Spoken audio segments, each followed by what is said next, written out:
बहुत सारे लोगों ने इल्जाम लगाया कि इस्लाम तलवार के जोर से फैला, कि हमें तलवार के जोर से मुसलमान किया।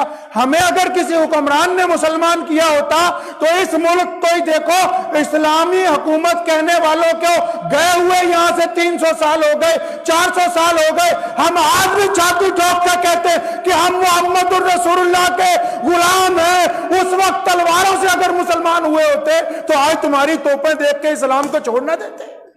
नारे तकबीर, नारे तकबीर, इस्लाम खत्मे नबूवत। इस्लाम किसी ताकत की वजह से इंसानों में नहीं फैलता है। फ्रांस में जाइए, आज फ्रांस इस्लाम के दहाने पर खड़ा है, लोग बेइंतहा मुसलमान हो रहे हैं। 10,000 से ज्यादा मसाजिद कायम होगी कि क्या वहां कोई बंदूक लेकर खड़ा है उनके सिर के ऊपर? मलेशिया में जब हम पहले दिन गए तो 2 आदमी थे, रसूलुल्लाह सल्लल्लाहु अलैहि वसल्लम के दरबार में हाजिर हुए।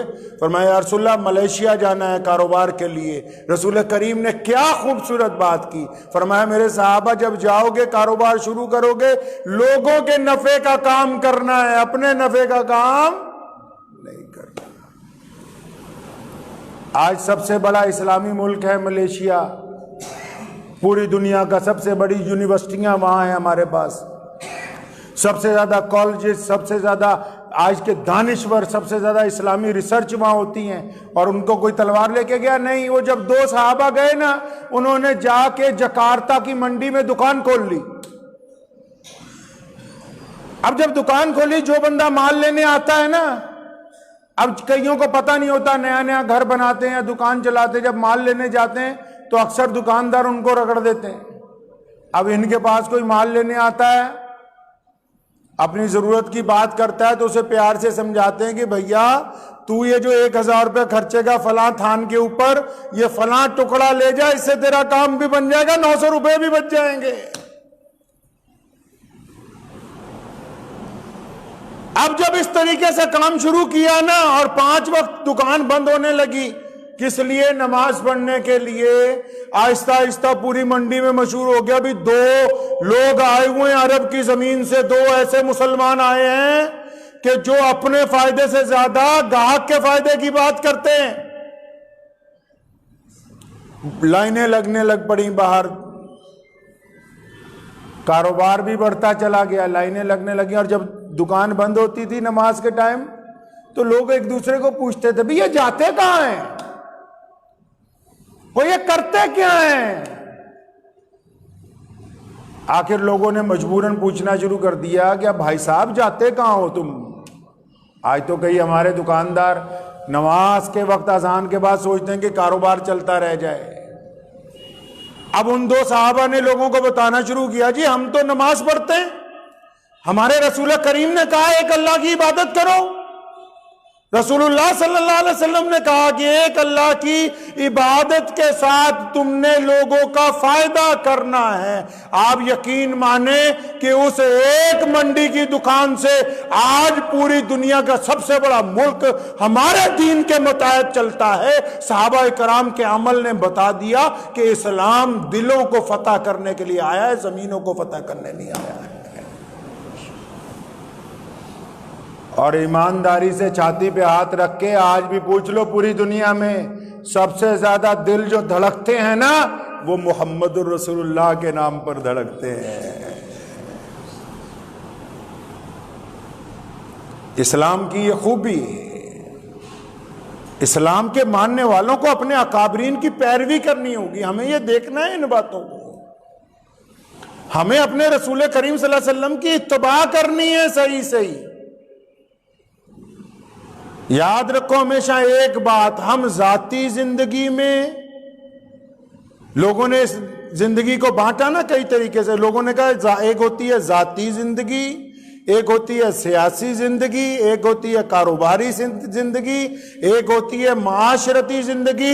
मेरे रसूल करीम सल्लल्लाहु अलैहि वसल्लम ने पकड़ के सारी जिंदगियों को मिला दिया, फरमाया जिंदगी एक ही होती है जो दीनी जिंदगी होती है। घर में बीवी बच्चों के साथ दीन के मुताबिक मामला होना चाहिए, कारोबार के साथ दीन का मामला होना चाहिए, सियासत में दीन का मामला होना चाहिए, समाज में दीन का मामला होना चाहिए। तो उसमें प्यार होगा, वफादारी होगी और इखलास होगा। और अब भी अल्हम्दुलिल्लाह आज के दौर में भी आप देखें कि पूरी दुनिया में रोजाना कितने लोग कलमा ला इलाहा इल्लल्लाह मोहम्मद रसूलुल्लाह पढ़ के मुसलमान होते, जबकि रोज टीवी चैनल, रोजाना बेशुमार यूट्यूब के चैनल लगे हुए हैं धड़ाधड़ कि इस्लाम ने ये कर दिया, मुसलमानों ने वो कर दिया। लेकिन झूठ के पांव नहीं होते। जब आप जमीन पर चलेंगे, जमीन पर हकीकत हाल के साथ चलेंगे, आपका इखलाक किरदार अच्छा होगा तो लोग कहने के लिए मजबूर हो जाएंगे कि आप सही हैं। बस आखिरी बात एक पल्ले से बांध लो, इस्लाम ये नहीं चाहता कि आप हर एक बंदे को मुसलमान करें। इस्लाम ये नहीं चाहता, याद रखिएगा बात मेरी। इस्लाम ये चाहता है कि आपको देखकर कोई बंदा ये ना कहे कि इस्लाम बुरा मजहब है। पल्ले बांध लो, ये कल्ला मौलविया ने नहीं ठेका लेता होया।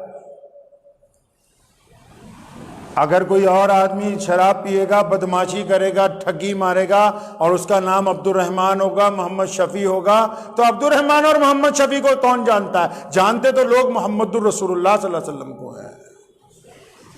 हमें यह इज्जत किसने दी? वो हमें कौन जानता है भाई? हमें तो यह इज्जत मोहम्मदुर रसूलुल्लाह ने दी है ना। कि अगर कोई कुरैशी मुसलमान ना हो, अगर कोई अंसारी मुसलमान ना हो, कोई पठान मुसलमान ना हो, अगर कोई सैफी मुसलमान ना हो, तो क्या वो इज्जत के उस मुकाम तक पहुंच जाएगा जो अब उसको मिली है? पहुंच सकता है? नहीं पहुंच सकता। ये जो इज्जतें हम लिए फिरते हैं, ये रसूलुल्लाह ने अता की है। किसने अता की है जी? रसूलुल्लाह ने अता की है। तो सल्लल्लाहु, और जोर से कहो सल्लल्लाहु सल्लल्लाहु, ये रसूलुल्लाह ने अता की है। अब करना यह है कि आप जिस दुकान पर काम करते हैं वहां कभी धोखा ना हो, उसका मालिक कभी ये ना कहे कि अब्दुर्रहमान ने धोखा किया है। अब करना यह है कि आपके पास जो नौकर रखा हुआ है वो कभी ये ना कहे कि मोहम्मद शफी ने मेरी तनख्वाह मार ली है। अब करना यह है कि जिस मोहल्ले में हम रहते हैं वहां की औरतें कभी ये ना कहें कि ये जुनैद चला जा रहा था, असलम चला जा रहा था, हमारी तरफ गंदी निगाह से देख रहा था। अब करना यह है कि बाजार के अंदर हमारी निगाहें नीची हों, दूसरे की मां बहन बेटी को अपनी मां बहन बेटी समझ के इज्जत से पेश आए। अब करना यह है कि दूसरे के दिल को तकलीफ ना पहुंचाएं। हजरत शेख फरीदुद्दीन रहमतुल्लाह अलैह सारा साल रोजे रखते थे। क्या करते थे? सारा साल रोजे रखते थे। तो एक दिन शाम को हमारे यहाँ, क्योंकि रवाज है, यहाँ भी औरतें आती, रवाज है, शाम को एक हिंदू औरत आ गई लाहौर में उनके खानकाह पे, खाना बना के लेके आई। कहने लगा पीर जी, मैंने सोचा कि घर में आज हलवा पूड़ी सामान बनाया है तो मैंने सोचा पहले आपसे भोग लगवा लूं, कुछ तनावुल कीजिए। शेख ने उसे बिठाया, अच्छी तरह सुन लो। वो लोग तो बहुत अच्छी तरह सुने जो अपने आप को दीनदार समझते हैं, कि जिनकी जुबान से लोगों का दिल टूटता है वो दीनदार नहीं है, बेईमान है ये। शेख ने उसको अपने पास बिठाया, कहेंगे जी आ खाओ। उठाया, खाया, उसको तसल्ली हो गई, चली गई। वो मुरीदों ने आके कहा जनाब याद ही नहीं रहा, बाबा जी याद ही कोई नहीं रहा, तोड़ा तो रोजा बाबा जी भुल गए तुसी। शेख ने फरमाया पुत्रा याद है कि मेरा रोजा है, मैनू पता है कि मैं सारा साल नफली रोजे रखदा, वो लेकिन ये जड़ी आई सी ना धी साडी, अगर एदा दिल टुट जांदा ते अल्लाह नाराज हो जाना सी। फरमाया रोज़ा जिहड़ा नफली टुट गया इनू फिर कल नू कज़ा कर लवांगे, अगर इहदा दिल टुट जांदा तो इहदी कज़ा नहीं होनी सी। समझे इस्लाम क्या है? दुआ कीजिए अल्लाह ताला मुझे भी और आप सबको भी इसी तरीके से दीन के ऊपर चलने की तौफीक अता फरमाए। व आखिर दावाना अनिल हम्दुलिल्लाहि रब्बिल आलमीन।